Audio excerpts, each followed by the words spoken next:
strong monster.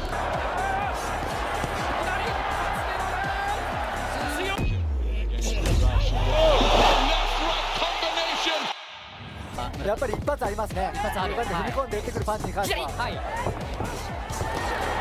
ガードの上からですが。Almost a macho battle in these first 35-40 seconds. Good sinking. The drama surrounding Naoya Inoue did not begin in the ring. It began long before the opening bell, long before the lights dimmed and long before crowds gathered to chant the name of the fighter who would come to redefine what a lower-weight legend could look like. It started with whispers, with doubt, with mockery so careless it bordered on arrogance. Opponents looked at the softly spoken Japanese fighter, noted his baby face, his quiet demeanor, and mistook all of it for weakness. They mocked his heritage, stumbled over his name as if Japan were too distant a land to carry real danger, and dismissed his record as something earned in isolation. They believed that beating him was simply a matter of showing up. What they did not understand was that Inoue's silence was not submission, and his calm was not uncertainty. His stillness was the stillness of a blade before the strike. His rise into the American spotlight truly began when he stepped up in weight to pursue a second belt against the towering Jaime McDonnell. Even then, as the cameras rolled and the fight approached, the tone of Western skepticism hovered heavily in the air. McDonnell joked openly about Inoue's name, insisting he could not pronounce it and reducing him to a caricature called Inoue. He asked whether Inoue had ever really been tested, pointing out that many of his victories came in Japan, as though the geography of the win softened the quality of the triumph. Yet the moment the bell rang, McDonnell discovered that the fighter he mocked was not a novelty act from across the sea, but a force capable of tearing down far bigger men with an efficiency that felt almost cruel. Inoue threw punches that cracked like rifle fire, delivering jabs so sharp that even seasoned analysts compared them to the precision of Gennady Golovkin. McDonnell, with his height and reach, tried to impose himself early, but within minutes the monster had him unraveled. By the second round the energy in the arena had shifted, curiosity melting into awe as a right hand behind the guard and a thudding left to the body staggered the Brit. Inoue's feet remained planted, his posture grounded, his balance perfect as each punch seemed to burrow deeper into McDonnell's resistance. Round after round, the Japanese prodigy stalked forward, cutting off the ring with predatory patience. McDonnell, who once snickered at Inoue's name, now struggled only to keep his body upright. By the fifth round, Inoue drove a crushing left hook into his opponent's ribs, a shot so devastating it seemed to carve the air in half. McDonnell folded, hit the canvas, rose on shaky legs, and endured a barrage of body shots that emptied the oxygen from his lungs. The sixth round was a formality, a slow drowning. McDonnell's corner, seeing the truth he refused to admit, made the decision to save him from further punishment. The mocker, who once spoke of Inoue with dismissive certainty, left the ring defeated. His confidence shattered under the weight of a man he did not take seriously until it was far too late. But McDonnell was hardly the only one who dared to disrespect the monster. In another American matchup, a brash contender named Antonio Nieves entered the ring with the belief that Inoue's power was manufactured by hype.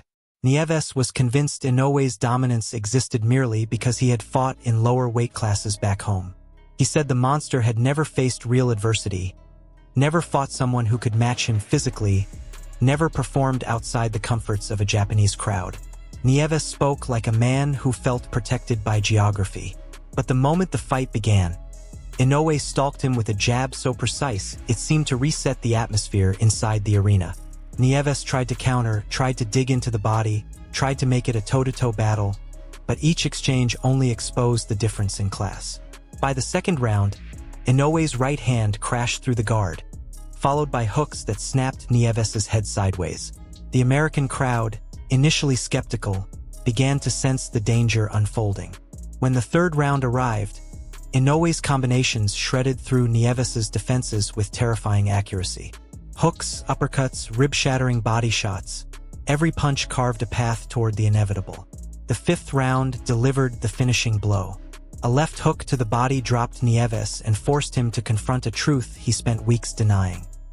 He rose, trembling, only to be hunted across the ring as Inoue carved into his torso with merciless force. Between rounds, Nieves slumped into his corner like a man who had aged 10 years. The sixth round was punctuated by quiet desperation as he attempted to stand tall in the face of incoming destruction. But his corner ended it, saving him from the fate he had unwittingly invited. Once again, disrespect had led a man to sign a contract he did not fully understand, a contract that happened to double as a death warrant. Yet nothing stoked Inoue's rage like the antics of Emmanuel Rodriguez, the loudest and most brazen of any opponent he had encountered. Rodriguez spoke as if his chin were untouchable, his power undeniable, his will unbreakable. But words were not the most offensive of his sins. During the pre-fight build-up, in a moment captured by cameras and replayed across the boxing world, Rodriguez's trainer shoved Inoue's father, Shingo Inoue, during an exchange at a workout session. Shingo was not just Naoya's father. He was the architect of his son's legendary technique, the man who molded the monster from childhood. Rodriguez and his team had not merely disrespected a fighter, they had violated something sacred. Naoya Inoue did not retaliate. He simply stood still, arms folded, eyes locked on the man who had crossed the line. His silence, this time, felt like a storm waiting to break. When the bell sounded, Rodriguez came charging forward, trying to seize the momentum early. He threw hard, fast punches, attempting to turn the bout into a gritty, macho exchange. For a brief moment, he seemed determined to prove himself a true threat. But Inoue studied him like a hunter studying the gait of an animal, waiting for the opening that would end the chase. Then, in an instant, he found it. A left hook detonated across Rodriguez's jaw, dropping him for the first time in his career. The shock on Rodriguez's face was unmistakable.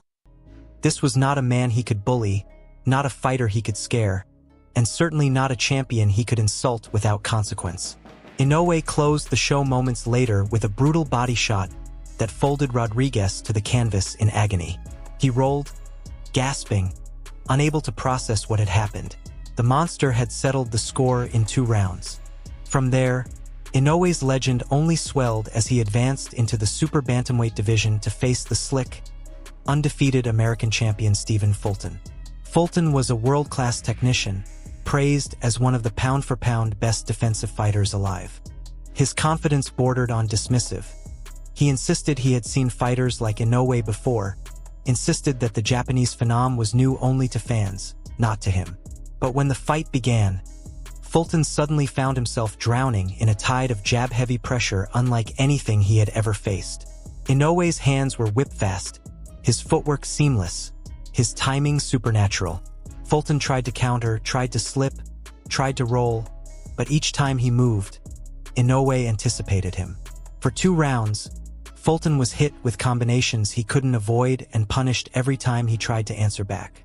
The American, known for his composure, began to look hesitant, almost shy about throwing punches. This was not a chess match. It was a dismantling. In the 7th round, the monster decided he was finished waiting. He stepped in with a straight right hand that crashed against Fulton's jaw like a hammer striking glass. Fulton staggered. A left hook whipped across his head, forcing him to collapse into the ropes. He rose, eyes glazed, but Inoue had already smelled the end. He swarmed Fulton, unleashing a flurry so violent the referee had no choice but to intervene. The monster had conquered yet another champion with chilling ease. Then came May 2024. A night that would test Inoue in a way no fight before had tested him. His opponent was Nery, a controversial figure despised in Japan for his history of cheating violations and for the vicious manner in which he had previously defeated beloved Japanese champion Shinsuke Yamanaka. For many fans, this fight was more than a title defense. This was justice. Inoue entered the ring composed, but within the first round chaos erupted. As he lunged forward with a right hand, Nery countered and landed a shot that sent the monster to the canvas. Gasps echoed through the massive Tokyo Dome. For a moment, the world wondered whether Inoue had finally met the opponent capable of dethroning him. But when Inoue rose, he did not look defeated. He looked awakened. For the remaining seconds of the round, he played possum, regaining his rhythm, studying Nery's patterns, testing his timing. And then, as if possessed by an echo of Muhammad Ali, he slipped punches along the ropes, weaving with cat-like precision, drawing Nery in deeper. In the second round, the tide turned with violent clarity. Inoue launched a left hook so perfectly timed it sent Nery sitting on the canvas in disbelief. The Japanese audience erupted, roaring as the monster reclaimed his throne. In the third, Inoue punished Nery with pinpoint combinations. Nery tried to buy time, claiming he had been hit behind the head, but his attempts at escape only fueled the fire. Inoue mocked him, stepped forward, and snapped Nery's head back with punches that echoed through the arena. In the fifth, another knockdown. In the sixth, a final right hand detonated across Nery's jaw, folding him like a tent collapsing in the rain. As he slid down the ropes, the message was clear. There would be no redemption for the cheater on Japanese soil. The destruction continued even outside the limelight of massive championship fights. When Inoue defended his title against Warlito Parrenas, the #1 contender in 2016, the bout resembled less a competition and more an execution. Parrenas smiled early, unaware he was moments away from being dismantled.